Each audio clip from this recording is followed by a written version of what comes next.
Ladies, I am so excited to continue the conversation that we started at FinCon. So we were all on a panel together talking about wealth creation for women of color. And the conversation was so juicy that I'm like, wait a minute, we cannot end this here. There are too many gems to be dropped. And so I wanted us to get together and basically do like a follow-up episode where we're really diving into our personal stories and drop in all the wealth building gems because you guys have all different kinds of expertise. It's an amazing panel of women that we have here today. So let's start off with some introductions. Let's start off with you, Jatali. Tell us a little bit about who you are and what you do. Cheers, everyone. I'm Dr. Jatali Bellanton, PhD in neuropsychology, real estate investor, and creator of Kids Who Bank, a youth financial literacy organization, which has gone into over 290 schools around the United States. And now we're starting to tackle colleges and more adults. So I'm happy to be here and make sure that generational wealth is being built and not taken from us.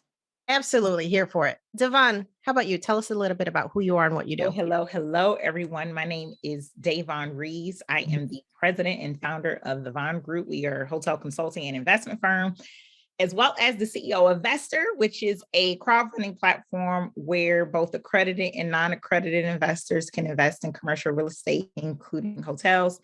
And I am also the co-owner of three branded hotels across 2 different states. So I'm excited to continue the conversation from FinCon. So thank you for having us. Love it. Annelise? Hi, everyone. I'm Annelise Wealth. I am a recovering CPA, personal finance educator. I have been working in finance and accounting for the past 15 plus years. And 2 years ago, I got really interested in adding my voice to the conversation when it comes to building generational wealth. And so I launched my first company called Dream of Legacy and released my first book called Dream of Legacy, Raising Strong and Financially Secure Black Kids. Since then, I have been writing, and my goal really is to normalize Black wealth, talking about investing, leaving a legacy, educating the next generation. That got me to launching my second company, which is the ALW Communication Agency. And I focus on storytelling and PR and branding for people in the personal finance or wealth building space to help them amplify their stories. One thing that I also would love to touch on today is I identify as a second generation wealth builder. And so that's not something that is often talked about in Black and Brown communities. And I would love to talk more about that today. Love that. And last but not least, Ellie. Hey everyone, my name is Ellie. I am the CEO and founder of Ellievated Academy, which is an online school that I created out of my business coaching and consulting company. I'm all about helping women start businesses and scale them by leveraging funding so that ultimately women, we can build wealth. I'm a mother of 4, which is a huge motivator and reason behind why I do what I do. I am actively building wealth for my children, and my goal is to really empower other women and other moms to build wealth for the children that they have or the children that they may have in the future as well. So super blessed to be here. Very excited to continue the conversation. Absolutely. So, I think the first thing that comes to mind when I hear about wealth, I did not know that you could actually do that as a woman of color. I don't know any women of color who are quote unquote wealthy in my family, right? And so just this idea that we can even do this, I think is one of the biggest barriers to us actually creating this. And let's start off with you, Ellie. What did wealth initially mean to you? And how has that evolved since you've actually been able to build it? Yeah, absolutely. This is such a great question. And it makes me think about my childhood. I went to a private school from a young age. My parents sacrificed to drive me all the way across LA to go to this super expensive school that I was on scholarship for. And I remember only associating wealth with being white, living in a huge house, wearing polo and wearing those like sweaters and tying it across like that. I mean, these are the images I saw as a child. And I associated wealth with being a lawyer or a doctor because that was the parents, all my friends, that's what they did. And for a long time, I was just like, well, how am I going to do this? I'm not white. I don't have polo. And I definitely don't live in Pasadena, California. But once I started my business and when I hired my first financial planner, actually, and it was a Black financial planner and started to hear some of these strategies, it was like a light bulb went off that you mean I can do this too? You mean I don't need to, be wearing polo or be white in order to achieve this? And in that moment, everything just exploded. And I realized if I could do this, I didn't learn how to do it until I had made my first 7 figures, right? But it made me see that it was just a matter of education. So if I could do it and now teach myself, then that could also teach others who don't need to have 7 figures in order to build wealth. You can do these things at $50,000. So at first, wealth was very inaccessible to me, and I thought it was only for a certain group of people. And now I associate wealth with access. They're one and the same to me, and it's definitely motivated me in my business a lot. Yeah. That representation matters, right? We need more representation of what women of color millionaires look like, women of color investors, hotel owners. It's so important to have that representation because I think that's the thing that makes a lot of people kind of that light bulb go off in their head that are like, oh shit, okay, I can do this too. I can do this. All right, Jatali, how about you? What was wealth initially for you growing up and has that definition evolved? So wealth for me, it was 2 very different spectrums. My father was very financially affluent in the space that he had a great job. He was able to travel. I saw him bring me on a lot of trips. By the age of 8, I visited Egypt and certain places. So culturally, it was very different. Whereas my stepmother, my mother figure, she was really horrible with money and budgeting. And so by the age of 6.5, I noticed her and my dad separating because of the fact that she was so bad with money. And my dad is like, you're so irresponsible. This is not going to work. And she moved to New York from England. And so when she moved to New York, she moved to Brooklyn. And I watched my stepmother literally live borrow to borrow, where in her particular situation, every time I visited her, whether it was in the summertime or for Halloween, she literally lived a different place. One minute, a very posh neighborhood, and next minute she lived in like the projects, right? Or the next minute she lived in a palatial apartment in an area that people can only dream of. And then once again, in that same year, I might see her live in the basement of somebody's house. And so seeing her struggle like that, by the age of 8, there were certain things, and even just her mannerism, gambling, trying to, I'm going to play the lotto and I'm going to spend $500 in the lotto instead of paying for my rent. And I'm going to be able to make more money and then lose it all, or slot machines. And watching her go through that made me, by the age of 8, go back to my dad and say, like, can you teach me everything you know about money? And I'm very grateful that I had someone to talk to, and also very grateful that I did have that conversation with him, because in my 20s, my dad passed away before I even hit 21. So there's years of knowledge that, like, my dad, I remembered him saying, well, when you were 18, I was going to teach you these things. And I remember saying, well, can I start learning now? And he was like, I can't see why not. And he started teaching me certain fundamentals. And I still feel like there's a lot I did not get to learn, because in the end of the day, you don't know what you're missing until later on, years later, that you're like, you have someone telling you, well, it's not just to do this, but this is why I'm telling you to do this. And I'm one of those people where I learn better when you explain the fundamentals as to why I'm doing something versus just telling me to do A plus B. So my dad was more of A plus B equals C type of person versus we're doing this and that because it's going to create this. And so there were certain mistakes that I made after he passed away that I knew if he explained to me why we were doing certain things, I might not have made. But I was just very grateful for whatever financial knowledge he gave me. That also gave me that whole, some people talk about being hungry to the point where there's no food in the house and they have sugar, water, and bread. Because of my mother figure, I actually had that experience, right? Where she would leave a 7-year-old in a house and go work a double shift and forget to make sure that there was food in the house. And I don't know if it was forgetting or just financially not having the money to do so. But my dad, it was like steaks and lobsters and whatever you want to have, right? So it was really getting to experience 2 very different spectrums. Yeah, that's a really interesting perspective that you were able to get, kind of the 2 sides of the coin. What happens when you do have that financial stability and what happens when you don't. That's a really interesting perspective. And I think it's important also what you mentioned, where as parents, I think if you do have the information, it's not just about the didactic, like, here's what you should do. That rationale is what really makes that shift so that you can become sort of a critical thinker when you're making these decisions and you understand the why behind stuff. I think that's really important. 100%. Yeah. All right, Devon, tell us about your initial wealth definition story and then how's that evolved? When I was growing up in Philadelphia, where I lived, it was very, I wouldn't say poor neighborhood, but it definitely wasn't like wealthy or rich. I had to go to school, like passing my drive-bys and stuff like that. And so once I went through that, my mom had me shipped to a school in a predominantly more wealthier area. And it still didn't click as far as like what wealth was. So my grandmother had very strong financial skills. She wasn't like an investor, but her account was never going to go negative. It wasn't going to do that. She was afraid of the bank, so she kept cash on her in different places around the house. Jatali's point, the fundamentals weren't explained to me. But my mom, she wasn't the best at money management, but that's who I grew up with. So I wish that I would have really been around my grandmother more for her to break it down. Devon, this is why, this is it. So I had to kind of learn along the way from mistakes as far as to do better. Like my dad, he wasn't really the best either until he got older. But my grandmother was she died with no debt. She paid off her funeral 10 years before she died. Her bank accounts were very healthy. She paid off 2 houses. Some people will say, oh, she lived a certain no, when she retired making $8.32 an hour.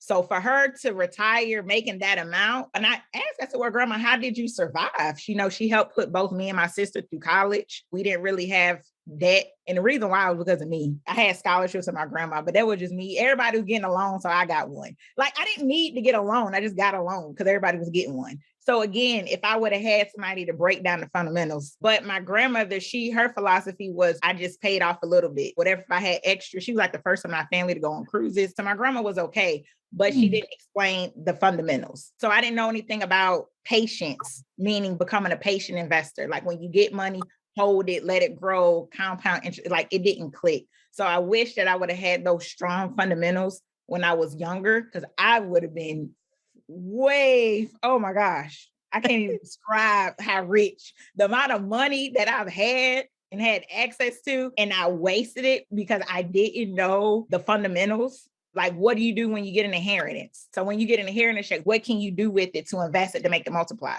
So that was my introduction to wealth. And so I'm least talk about as far as retention. So that's what my goal is, retention, teaching my child what to do. Cause I didn't grow up wealthy, but I didn't grow up poor. My son is going to live a different life that I grew up. He's living it now. He got a passport already. So he's living a different life that my family, my grandmother probably could never dream of. So my job is to teach him retention and teaching him what to do to work for his money and then to grow.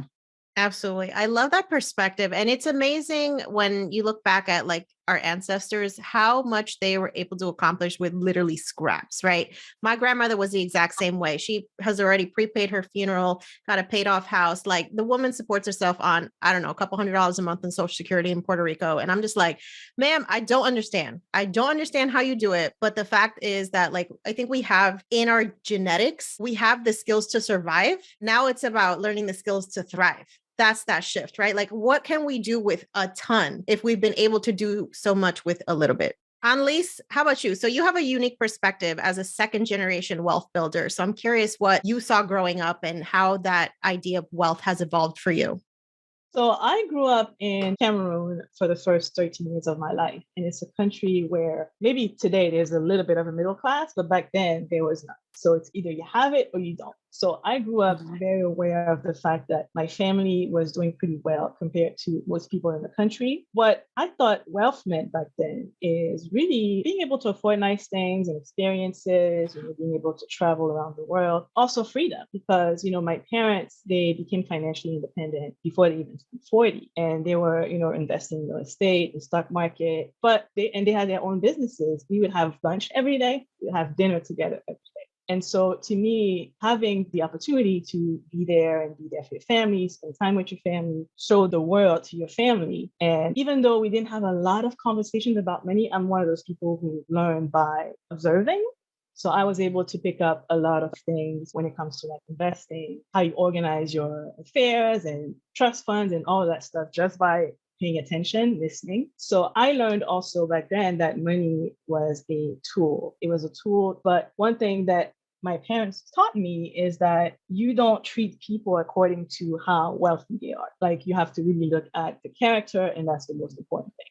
Growing up now, my views about wealth are, still about the freedom that it gives you, the options that it gives you. But I would go even a step further and say that outside of the fact that I'm a second generational wealth builder because, I inherited businesses and assets for my family, what I think the most important thing that I inherited are the values, the value system.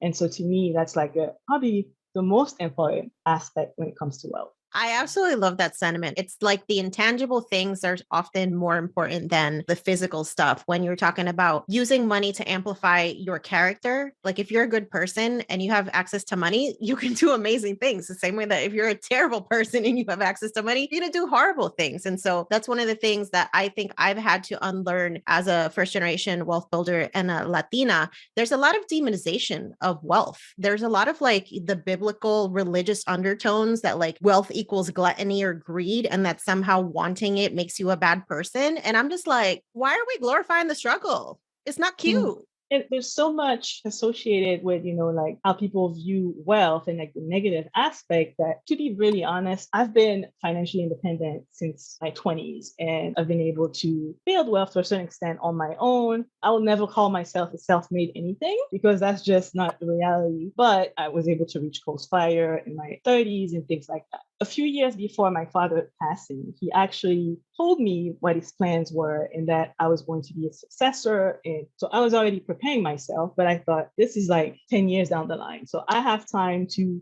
do everything that I want to do. And then in the future, figure out how to make this next generation or next step work. Unfortunately, my father passed away during COVID. And so as I was building my businesses, I had to now step in as CEO and figure out how to take this legacy that my parents have built and now add to it and not basically let it, whatever happens to generational wealth, we've heard the statistic, not have that happen to this hard labor of work that my parents have been able to build, and really think about generations beyond my grandkids are going to be able to benefit off of the work that we're going to be putting in today. But I really struggle with being a second generational wealth builder, to be honest. Like a little bit of shame associated with the fact that I didn't start from scratch.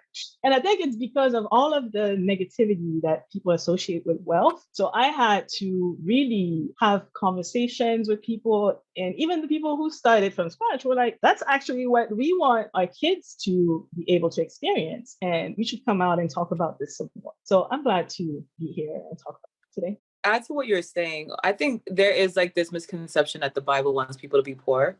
And so for those who are Christian or who believe in the Bible, it was so interesting. When I started teaching more adults, I started having church congregations reach out and say, like, can you come teach financial literacy to our youth and then the adults? What I did was I actually found a bunch of Bible passages that were showing that he wanted you to be wealthy. And, even in situations where, like, let's say Job, where he took away a lot from you, what he took away, he gave back tenfold. And so that has been like part of, like, I would say my mission, but it's definitely something whenever I go to like a church that I tackle. It's like, I don't really see a lot of places where he says he wants you to be broke and poor. A certain level of humility that some of the people in the Bible might have. But a lot of people, when you think about like Abraham and these people, they have abundance. The abundance might just equate different. Like they have 1 million cows. Back then, 1 million cows is basically like saying I'm a billionaire. You know what I mean? And so when I read the book, it's really perspective. And so I've been helping even people who are like holier than thou, who feel like, oh, you're supposed to give away every last dollar that you make. I'm like, if that's the case, then why were there so many people with abundance and riches and generational wealth in that same book that you are referring to?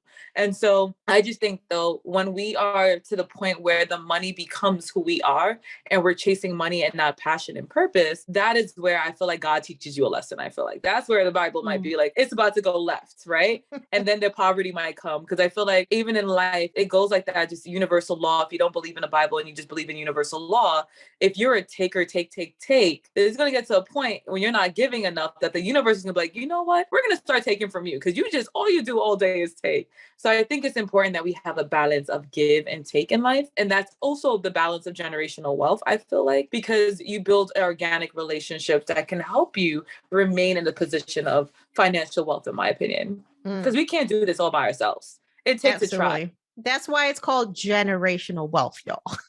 It's going to take some time. Right? So, Jatali, I know you mentioned that you were a real estate investor. Can you share with us how you got started and how you've been able to become financially independent through real estate? So I started honestly with wholesaling. Technically speaking, if you really talk about like the origin story, my dad gave me my first property ever. And when he passed away, that was something in Manchester, England, that I remember being a little bit more a part of that process and learning more about real estate. But once again, because it was just something that he did, I didn't understand the importance of it. And I just, for a long time, just kind of was just like, it didn't mean anything to me.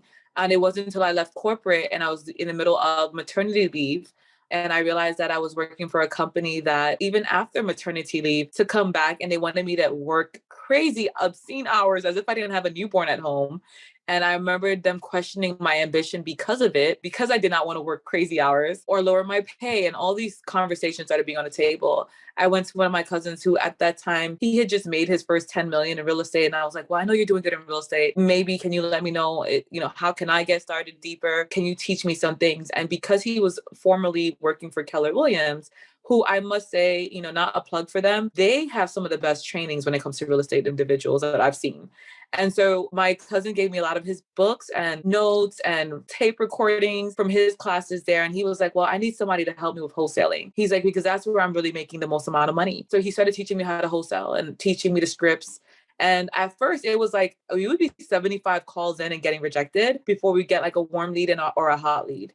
And because of that, it just the way my brain works, being formerly investment banker and finance, I'm like, our pitch must be wrong. And so I started tweaking the pitch. That's when he actually originally at that point was when he gave me all of his notes from when he was at Keller Williams. And I started looking at all these different books and magazines, and some of them are behind me on my bookshelf. I was able to create a better script, which got us to the point where it was every 25 to 30 calls, we were getting warm leads and a yes. Every 10 warm leads turned into a hot yes, this is a sale. And so originally that's how I started. From there, I then started doing real estate syndication deals because I already was in the middle of creating Kids Who Bank. And I knew I didn't have the time to physically doing like a flip in certain projects. And because I didn't have that physical hands-on time, that's what made me start doing some syndication deals. And those syndication deals were developers who were like, okay, well, we'll do all the work and do everything. And my cousin, I had the blessing of my cousin insuring a deal. And because he knew me and he did that for myself and a couple of other people, it gave me a safety net that I wanted and that I needed. Because coming from a finance background, if you tell me to just give a stranger $100,000 without it being insured, I'm like, oh my God. And there's an anxiety that came from that concept. But my cousin being like cool enough to say, hey, I'll insure the deal. That means I'm on the line. So if they don't pay you within 3 months, I pay you out of pocket. That became something that gave me the leverage and wiggle room that I needed to start making a $50,000 commission for things that I didn't have to physically work on while building other empires and multitasking in essence and going to school as well. And then eventually it got to flips. Then it got to like my first development projects in Ghana. And now potentially doing a development project from scratch in the United States and having those kind of conversations, because it gave me the grace to build out the other things that would then give me the financial stability and space that I would want or need in order to then focus and pivot attention to a flip. Because when I tell you, when you start entering the real estate space, everything that can go wrong is going to go wrong. And even like the house that my husband and I bought originally, I remember just being in this space where it was like within the first year, there were all these things that we found that the inspector missed. We were with this full ignorance of not realizing that these inspectors, even in their contract, there's a whole lot of gray area. And that's how all their contracts are written, right? Because they basically have it built in that we're going to probably miss something. And so just realizing that and understanding that, it gave me different perspectives as to why it's important to have residual income coming in. Because when the world hits, sometimes it hits you hard. It comes fast and furious, sometimes in threes. And so when I noticed that and I learned that, it just, for me, I was like, I need to make sure that I always have at least 2 other businesses bringing in income to make sure that I can pivot where I need to pivot to. You said a lot just now. 2 things that I want to highlight. Mention the fact that your cousin was doing well in real estate and that he gave you basically the material that he used to learn about real estate. And so to me, that forces the importance of this representation, just having someone who has done it before that makes you think that you can too. And also having the right information changes the situation. And so for you, Davonne, the owner of 3 hotels, I would love to hear your story on how relationships and information made you even do all the things that you've been able to accomplish.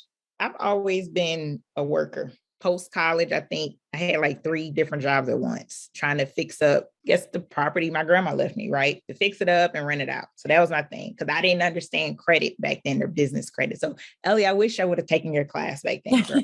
I would have been like a whole nother beast. Okay. I did not know anything about it. And so I'm like working all these different jobs. I'm basically self-funding my own projects. Didn't know anything about syndication, didn't know anything about partnerships. I didn't know.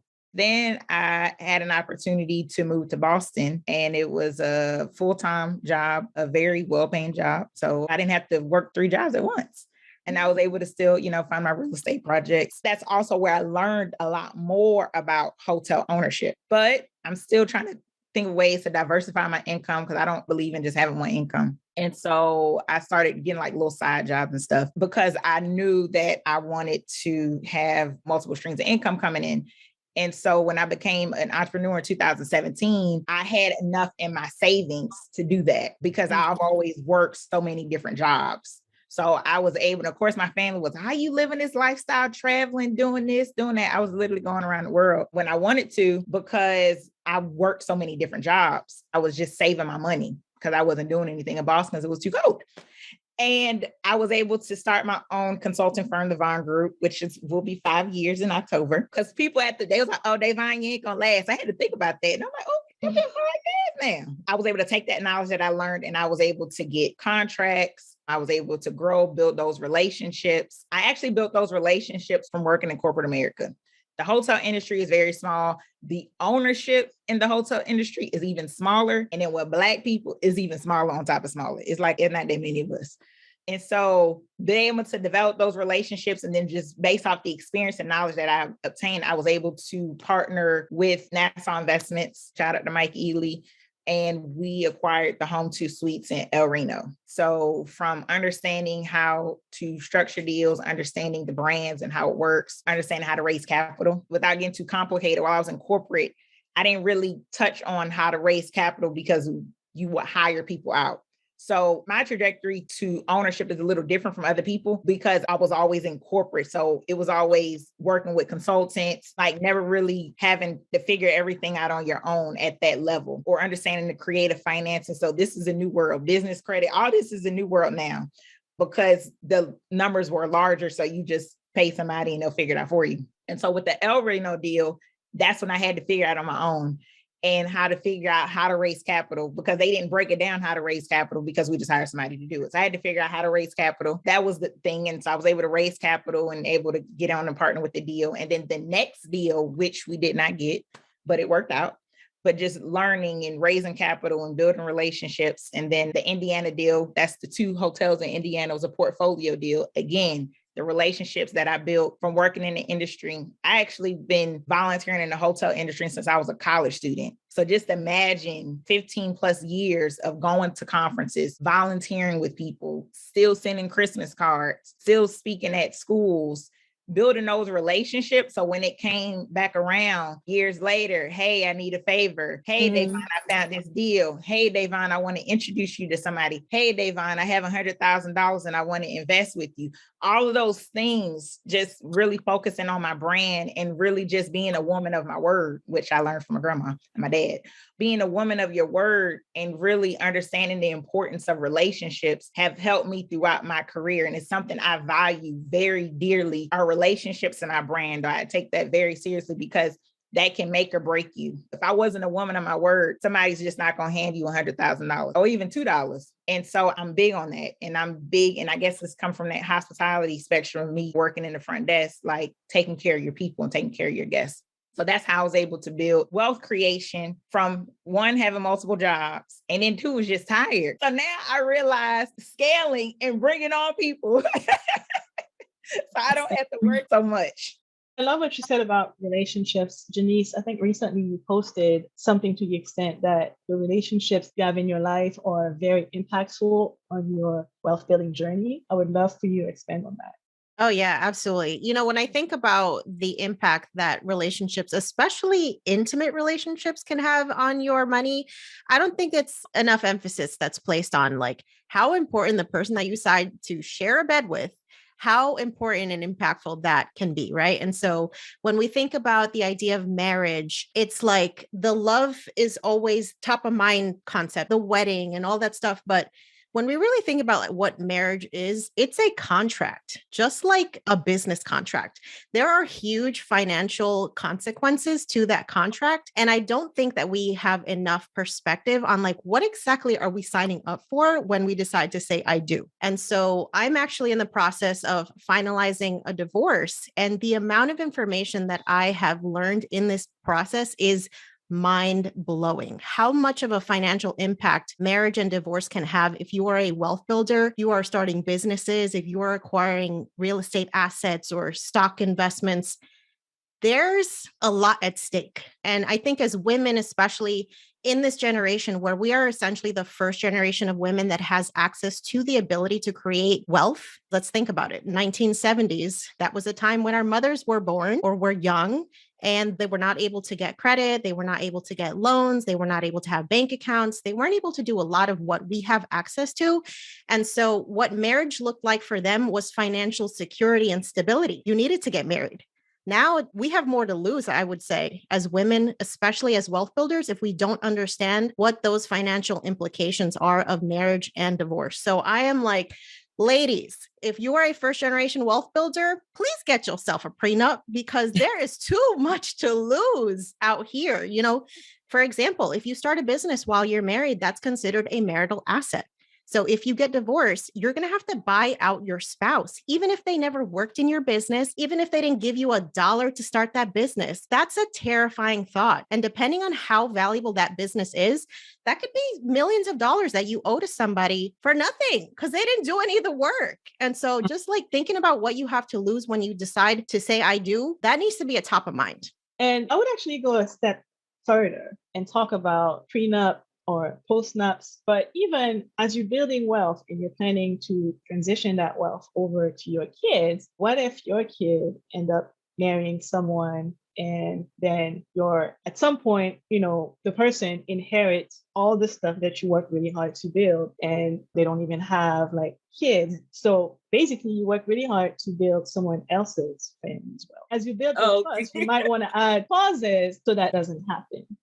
Yeah, one of the things I think is one of the most important things, because I am a person who both of my parents passed away before I was 21. It's one of my fears. It's one of my things that also, I don't allow it to cripple me as a fear, though. I allow it to propel me into learning what can I do to make sure that my child has a good, comfortable life, regardless of if his dad and I both passed away before he's 21. And let's be honest, no matter how much you rear your child to be the most financially literate, smartest kid in the world, when we hit certain ages, like 18 and then 21 and certain ages, we do have our moments, no matter how smart we are. Because I started working in finance since I was 15 as a paid intern. 15, I started with my paid internship, like my requirements and the hours I needed. By 16, I was working as a paid intern at Credit Suisse. So I was raised in finance in a space from even a tiny, and when I hit certain ages, like 18 and 21, I'm not gonna lie, I had my moments where I was like, I'm gonna go to St. Bart's. I'm rich, I'm 21. And meanwhile, it's like, no, you're not rich. Because no matter how much money you have, there's someone else with more money than you. And St. Bart's is expensive. And how many times do you think in 1 year you're going to be able to go there? And one of the most important things you could do is a living trust. And a living trust allows you to frame out, like, if you left your child $1 million, by this age, they can have this amount. And by that age, they can have this amount. You can even bring it out till they're like 40 years old. It's just trickling out money. And you can also make it so that if, let's say, you leave behind an attorney to be the person who's minding this living trust, if that child has a great, brilliant business idea, and let's say you left them $10 million and they need $1 million of that money to put towards this business idea, you can even put a parameter around that so that the child can actually have that framed out where if they come with a business plan to the attorney and it's one that makes sense, they get it vetted maybe by 2 or 3 attorneys, maybe this is something that they can release that extra money to this child so that they can follow their dream and their purpose if they decide to not do like college and certain things. I know one friend who, for their living trust, they made it that their child has to go to college in order to get their money. I don't agree with that per se, because realistically, we're living in a world where there are a lot of people who are multimillionaires and billionaires who did not finish high school.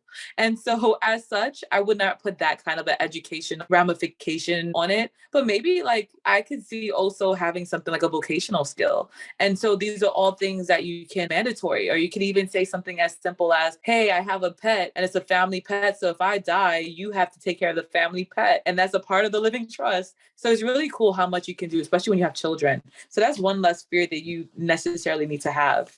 And you could be alive, by the way, to have a living trust for your child anyway. Some parents will also say, hey, if you're a trust fund baby, some of them will be like, oh, 25 or 30 years old, when you hit this age by your 30th birthday, everything's released to you. I don't necessarily believe in that, just because, once again, what if you are in a relationship with somebody who is abusive? And at the age of 30, that person, when that money is released to you, the person is the one who's going to spend that money for you. So I do think it is good to have something where it's a trickle effect. And so what do you guys think about, because we keep talking about generational wealth and basically passing down wealth when we're no longer here. But I read a book years ago that was life-changing for me. It's called Thyroid Zero. The concept of it is that basically by the time you pass, there's nothing for you to pass down because you have already passed down your assets progressively to whomever needs them, and you have already experienced life as fully as you were supposed to by enjoying the fruit of your labor. Ellie, what are your thoughts on this? Well, I definitely remember you introducing me to that book, and I haven't finished it yet, but it's definitely a great one. And I think for me, I agree with that concept because I know when I started to make money or build wealth, when I first hit my 7 figures, I was very much in like hoarder mentality. I have to hold on to this money. I need to see it in my account. If it goes, if I spend anything, I'm all of a sudden broke again. You know, I was still very much living in that lack mindset. And because I'm the first person in my family to ever achieve this amount of money or make this amount of money, I didn't have anyone to look to show me or tell me, hey, it's okay. Like, you don't have to not spend in order to maintain wealth. In fact, you need to diversify. You need to invest. You need to do things with the money in order for it to actually grow. So I definitely think for new wealth builders, and as we start educating our children, it is so important to go back to what you said earlier, to see money as a tool. I think so much of the time when we grow up in lower to middle class situations and with single parents, money is always looked at as this thing that we have just enough of, but not enough to like really live the life that we want. And so our relationship with money from a young age is very strained, where we feel like I only have a little bit. I can't ask my mom for too much because she doesn't have money. And it's always a people don't have it, we don't have it. That's the energy around it. But shifting that has been a big thing for me, and helping my kids understand that this is what money is. When you're asking me for things, here's how you earn the money, so that you see money as not something that is not present, because it is here, but something that you work for and you earn and you gain in order for it to give you the things that you want in life. And also that you learn how to use so that it can grow later, you know? So kids always want to just ask for things. They want toys when you go to Target. It's very easy for them. And they assume mom should just spend it and buy it. But I really want my children to never feel the lack mentality that I felt, but also not be irresponsible and think, well, mommy always has it, so it's just easy for her to say yes. Instead, associate, here's what I need to do to earn it. And here's what I can also do to make sure I have more money later, such as saving it and doing things of that nature. So I definitely think it's important. And the sooner we relate wealth to education, then that's how it actually ends up lasting, because leaving someone money isn't going to do anything for them, but leaving them the education, the plan, and really working with them before you just leave them a lump sum is key, and something I'm really focused on with my children. You said the word earn it, because one of my biggest, I'm going to say fears, because I've seen entitled people. Yes. Where money was given to them, or power, or because of their last name. Mm-hmm. So they have this sense of entitlement. I'm not an entitled person. I've worked for my money. I know money doesn't fall on trees. I was very fortunate to have a grandmother who spoiled the crap out of me, but I still had to work, right? Because she told me one day, I'm not going to be here, so you need to figure it out. And so she's not here. And guess what I have to do? I have to figure it out. And I know some of you all are the first millionaires in your family, right? So to your point, Ellie, who do you talk to? And I had some millionaires in my family and I didn't even know it. And so I'm like, really? So I could have been talking to y'all, but now they're like, well, you one of us. So I'm like, wait, I mean, like they like real low key. Yeah. Like real low key. And now you're welcome in the club. Now girl, welcome to the cookout now. Girl, you know what I mean? I'm like, but they was just like, Davonne, this is what you need to do. This is what we see you moving and shaking. Like, this is how you do it. This is how you do it kind of thing, right? So, this is some of the stuff you need to do for your son. This is what you have to do. And so they're teaching me different things. I wish this conversation would have been had a long time ago, but neither there. But going back to that point of that education, right? Because we are working so hard to build for our families and future generations that we're not going to meet. We don't want them to squander it. Absolutely. And then we don't want to have an expectation that they'll even want our business. I think a lot of times people build all these things and say, we're going to give it to our children. Jameer probably don't even want a hotel. Like he probably, Mama, I don't want this. I want something else. And I don't want this. And so I'm just trying to do whatever I can for generations that I won't see. So they won't have to struggle. It's something like I don't see it in predominantly white communities where they're okay with getting the wealth and they build from. They okay with using their daddy last name. For some reason, in our community, we want to work for, like we want to create I don't want to create a struggle story. Can I add to that? You just said something, right? You're like, oh, like you're not entitled. And I feel like it's okay. There's a difference between being entitled and spoiled. Mm-hmm. I feel like the biggest difference between our side and the other side is that their children are raised entitled. Sometimes there's a lack of spoiled, like there's a lack of balance. So they're spoiled and entitled, but most of 90% of their children who are from that wealthier Caucasian community will be entitled. And I feel like we need a certain level of healthy entitlement. Mm-hmm. It's important for us to walk into a room and know that we belong in the room just like anybody else that's in that room. There you go. It's okay for us to make millions of dollars. Mm-hmm. And if we have a friend who's an attorney or a district attorney and our child wants that interview, to get them the interview, but know that unlike the spoiled child who thinks that they're going to automatically get it because of their daddy's name, to know that they have to earn it once they're in that room. It's like our community, we work so hard for our children to have the best. And then we go, well, I made this car money. I made this Lamborghini money. You go work at McDonald's. Well, why should your child start all the way at the bottom if they don't have to?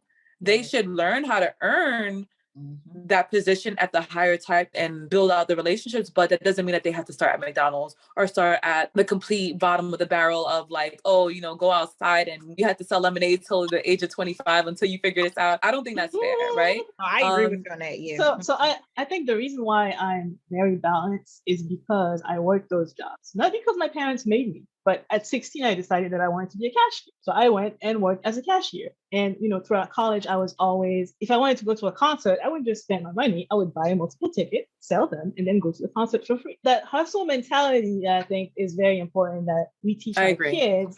Yeah. It's that hustle. And then I think on the panel, for anybody who missed it, one of the points that I made out, and after the panel, a few people walked up to me and kept mentioning it. And I was saying how, like, my son, his dad and I, like, whenever he wants something, like my husband and I would be like, look, you have to earn it. And so if he wants $1 Hot Wheels cars, we barter with him. We create like it's a quarter, so $1.25. You need this whole week, clean up your toys, to earn a quarter every day. And when he doesn't do his part to make sure he doesn't become spoiled and entitled in a bad way, we make sure we tell him, well, then you can't earn it. You didn't have enough money to buy it. And even when it comes to bigger ticket items, when he ends up wanting the $50 toy, being like, hey, we'll meet you halfway. You've been saving your money. Are you willing to spend $25 of your hard-earned money on this? And we've noticed that even with his younger age and even like my older nieces and nephews and cousins, when we do that same game with them, it's so interesting. The stuff that they thought they needed and wanted so badly, when they have to spend their money, how much it's no longer a need or a necessity and they no longer are interested in it. And so like to Annalise's point with the whole, she created like, it was changing your mind frame. You change your mind frame as a grinder. You're like, oh, you know what? If I buy multiple, I could flip some of these. And so even when we go into high schools with Kids Who Bank, we teach kids like, do you know that some of these Jordans, if you buy them, you might buy it at $120 and 3 weeks later, if it's sold out, you're able to sell it at $500, $600, $700. And so it's just teaching our children, once again, a love language of money, right? What is that money language? How does it translate? How do you multiply it? And how do you maintain it? I love that because I think on one end of the spectrum, we build the wealth. And then, as you mentioned, Jatali, we want our kids to struggle, or we are on the other side of the spectrum where we build the wealth and we just give them everything and they don't appreciate it. So we have to find like a middle ground that is going to be also beneficial for our kids so that they understand the value of things and they understand earning and investing and all those things so that they can do it on their own. Because if we don't do that, then they will be left with whatever you built and have no idea what to do with it.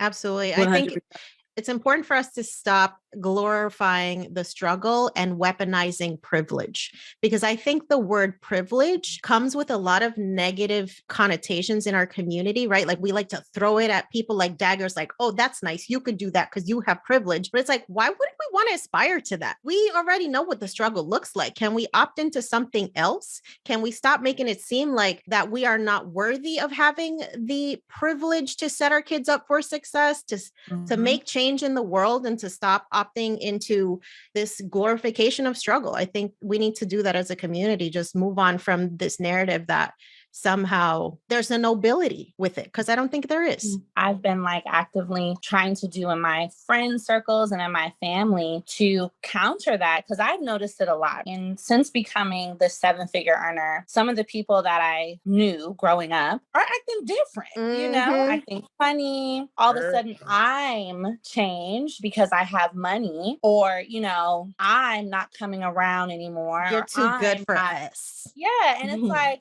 no, I'm still the same person. I'm just moving different. And so something that I'm actively doing within my own family is I started these family wealth nights. And, you know, we might get together how families get together for game nights. Our first one is this Saturday. And I'm like, let's all come together and I'm going to teach you guys the same way I teach these people online. Because, you know, your family don't be buying your classes. It's fine. Let's all come together. I'm going to teach you guys these things. And I think one way that we can help to get rid of some of that attitude that you're mentioning exists, Janine, is just to try to democratize the information. And it's hard because it's another thing that we have to carry, essentially. But I think that is one of the only ways to get rid of some of that feeling is by showing them, hey, I'm not any more special or different than you. I just made a decision to get started. Like, you can have this privilege too. I'm not holding you back from having it just because I got it first. As people of color and as Black people especially, we have so much trauma to unlearn because of the fact that we really do have this, if you get it, that means I can't get it type of mentality. And we have to see now we have all the same true access to be able to do this because of how open the education is. And the only thing that's going to make people see that more is to increase the conversations, to make it normal to talk about money, to make it normal to talk about credit, to make it normal to call people out and say, hey, you going shopping, but you don't own a property yet. And make that a part of these relationships so that it's no longer, oh, such and such got it and we don't see them anymore. It's such and such got it and she told me something I could do to get it too. I think that's going to be a great way to kind of get rid of some of that negative stigma. But it's also a mindset too, right? So it's like we can have all this education. I mean, we all pretty much do similar things, right? So we teach some people, we can give them all the knowledge in the world. They can take every course, read every single one of our books, and they're still like, we don't get it. They become mad at us. And I'm like, what did you do to work? It's just like with the mindset. So the people who we grew up with, the family, we all pretty much coming from the same place and they're upset with us because it's just like, how you make it and I didn't. It was just like, it was just a mindset shift. Are you willing to embrace the uncomfortable? Right. Are you willing to take risk? And, you know, I had a lot of people along my journey. I don't know if you all experienced the same thing where they were basically like, Davonne, don't do it. We don't think it's a good idea. And I thought about this along my journey. They probably didn't think it was a good idea because it's something that they wouldn't do. They're projecting on things that they couldn't do or won't do because they're afraid to do it. But we all are having this conversation right now and created the platforms that we've created because we wanted to do what was best for us. And we took that risk. So regardless if it didn't work or not, we still took that risk and now it's working and now we're continuing to do it. And now we're building a platform to help more women and more people who look like us do the same thing, just to take that risk. Absolutely. Love that sentiment, ladies. Okay. In the last 5 minutes that we have together, I would love for each one of y'all to share your biggest gem that somebody can do right here, right now to start building wealth. I'll start with you, Annalise. It starts with the mindset. Start thinking that you can and educate yourself so that you can take action and be consistent with it. And after that, the result is inevitable. Love it. How about you, Jatali? Mine is going to be something actionable that you guys can actually get started to doing, especially if you have children. And if you have no children, these are things you can do for yourself as well. But for those who are parents, start building a child's credit. You know, one of the things that the other side does that I think is beautiful is that by the time their kid is 17, 18 years old going to college and they get their first like official credit card, they already have like a 740 credit score. And the reason is because their parent from the age of normally 13, 14 years old allowed piggybacking. And so if you're a parent who has bad credit and you're like, oh, well, I can't do that because I have bad credit, guess what? You could still get a prepaid card for your kid. And while you're teaching them about credit, so to give you an example, let's say your child has, at the age of 14, has an allowance of $100 for the whole month for like after school treats and for the money that they spend to go to like the bus if they don't get it for free or whatever their budget is monthly. Instead of just giving it to your child via cash, you could put that on a prepaid credit card. And then that child, as they're paying and using that prepaid credit card, they learn two lessons. One, if they use all the money that's on that card, they learn that, hey, guess what? Now that the money's gone, you're in trouble, buddy, because we're not giving you any more money. You spent your whole budget one shot. And they're learning how credit cards actually work, which is if you spend the money, that's it. And then the second thing is it starts to help build their credit. So even if you have personally bad credit, 99% of the time you can get some kind of a prepaid credit card, like a Capital One prepaid card, and you make that their budget. And that way the child by the age of 16, 17, whenever they decide to go to college or whatever they want to use their credit for, they actually have good credit, because we live in a country where cash is becoming almost obsolete. And even in certain countries around the world now, they're starting to say they're going to get rid of cash altogether. And it's really going to become a debit and credit card world and a crypto world. You have to make sure that your kids actually know how to utilize credit in the right way, because credit can be your best friend, but it can also be your like prisoner.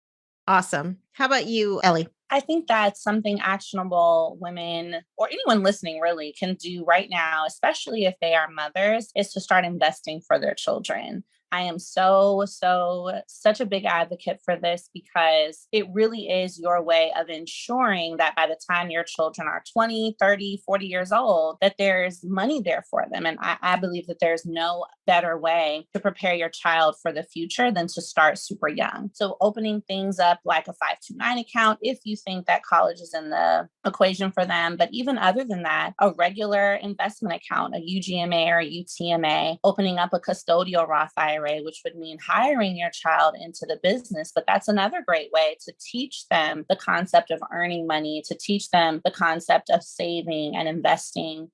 And the younger you start, the more they will have. And it's something that you can do with your child. You can show them their investment account. You can allow them to choose the stocks. And before we know it, we're building these tiny little investors who already grow up with this concept of seeing money as a tool. So they have less of that negative money mindset that we grew up with because our parents didn't know. So it's definitely an immediate thing you can do today. Love that. And Devon?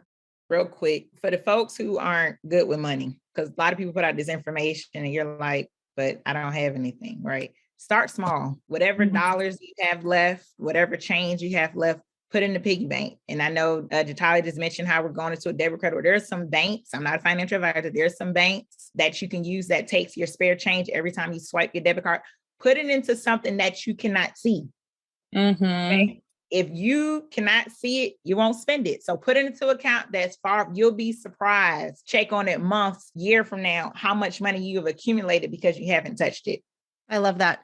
And I would say I'm really a firm believer that what you want will wait for you until you're ready to receive it. So if you want to build wealth, the first thing you have to do is make that mindset shift and then start taking those actions one by one to really create the life that you want. It's not too late. You haven't missed the boat. You can absolutely make a change that is going to not only change your life, but it's going to change future generations. So I just want to say thank you to all of you for being so generous with your time, your knowledge. We're going to make sure to link all of the places where folks can find you, follow you, consume your content. And just thank you for representing what wealth in our communities can look like. I'll send it to y'all. Later. Bye, y'all. Thank you. Bye-bye. Thanks. Bye.